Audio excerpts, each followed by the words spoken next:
আসসালামু আলাইকুম। আমি সাইফা ইয়াসমিন নারায়ণগঞ্জ থেকে বলছি। কাছে বা দূরে, দেশ ও দেশের বাহিরে থেকে যে যেখান থেকে আমার আজকের ভিডিওটি দেখতেছেন, আশা করছি আল্লাহর অশেষ রহমতে আপনারা সবাই ভালো আছেন। আলহামদুলিল্লাহ, আমরাও ভালো আছি। সাইফা ইয়াসমিন বিটি ব্লগ থেকে নতুন একটি ভিডিও নিয়ে হাজির হলাম আপনাদের মাঝে। আমার ভিডিওটি যদি ভালো লেগে থাকে তাহলে আমার পাশেই থেকে যেতে পারেন।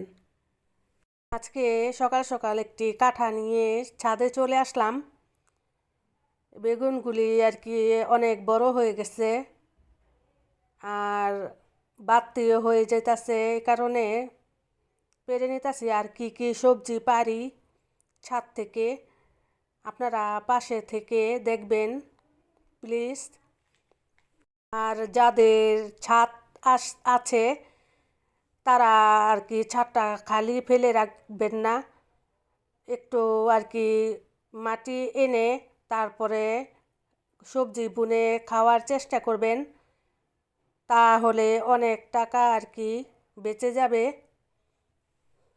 আমি কি কি সবজি পারি দেখেন আপনারা, আর সবাই মাশাল্লাহ বলবেন। ভিডিওর প্রথমে আমি বলে নিচ্ছি, প্লিজ একটি লাইক দিয়ে দিবেন। আপনারা লাইকটা দিতে ভুলে যান আমার প্রিয় প্রিয় আপু ভাইয়ারা। এখন আপনাদের ভাইয়া সিমগুলো আর কি পেরে দিতেছে, তারপরে আগে বেগুন কেটে দিল। আপনারা তো দেখছেনই, আমি 3 জাতের আর কি সিম এখানে বুনছি ছাদের ভিতরে। একটু কষ্ট করলেই অনেক সবজি খাওয়া যায়।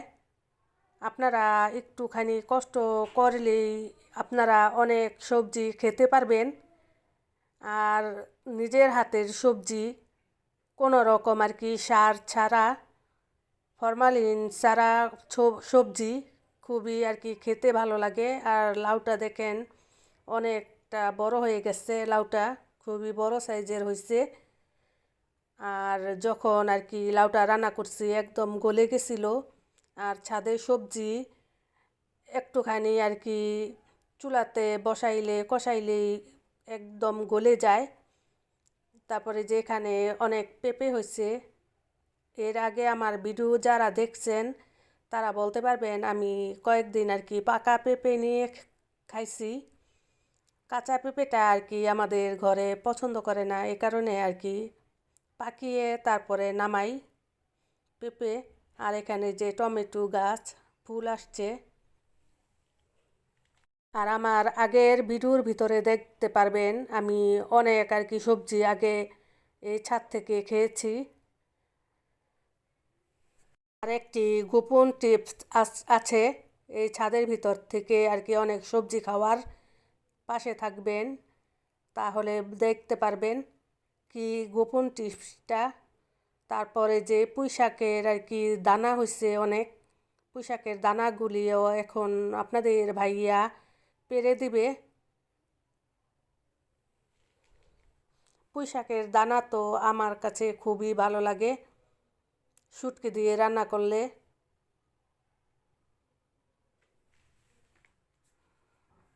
আগে আমাদের ছাদের ভিতরে অনেক আর কি ফল ফ্রুট গাছ ছিল, এখন আর কি বেশি একটা নেই।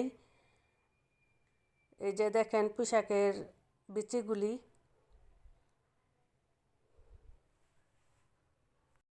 একটু কষ্ট করলেই বাজার থেকে কিনতে হয় না, নিজের হাতে সবজি খাওয়ার স্বাদই আলাদা। এর আগে আমি অনেক আর কি ধুন্দুল গাছ বুনছি, কহি গাছ বুনেছিলাম, মিষ্টি কুমড় গাছ বুনেছিলাম, অনেক হয়েছিল। বেগুন পাড়ার পরেও আরও কিন্তু অনেক বেগুন আছে, একটুখানি আর কি ছোটো সাইজ, এই কারণে রেখে দিলাম, পারলাম না। আর বড়গুলি আর কি পেরে নিলাম, এগুলি আবার 4-5 দিন পর আবার নামানো যাবে।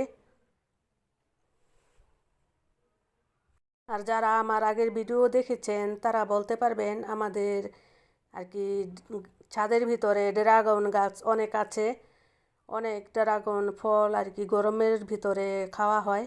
আর আমার টিপসটা হচ্ছে কি, এই যে যারা আর কি ছাদের ভিতরে কবুতর পালন করেন তারা গাছ বুনবেন অবশ্যই। আর এই কবুতরের এই বজ্রটা যেটা আছে সেটা আর কি ফেলবেন না, গাছের গোড়ে দিয়ে দিলে এটা সার হয়ে যায়।